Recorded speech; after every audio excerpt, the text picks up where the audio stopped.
ఇటు సార్. ఏంటా శబ్దం? ఎక్కడ? నాకేం వినిపించలేదే. అది మీ భ్రమనుకుంటా సార్. అక్కడ అది పూర్వం బ్రిటిష్ వాళ్ళు కట్టించిన మ్యాన్షన్ సార్. నేను ఇక్కడికి వచ్చి 5-6 అవుతున్నా ఇంకా ఇవన్నీ నేను సరిగ్గా చూడలేదు సార్. పదండి వెళ్దాం. రండి. మిగతా పేషెంట్స్ అంతా ఇక్కడ? రండి సార్, నేను వాళ్ళందరినీ హాల్లోకి తీసుకొస్తాను.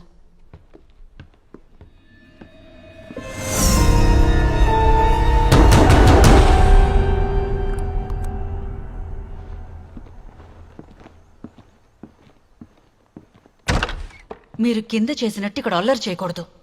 మాట్లాడకుండా ఉంటే చాలు. ఎవరేం అడిగినా సైలెంట్ గా ఉండండి. అర్థమైందా?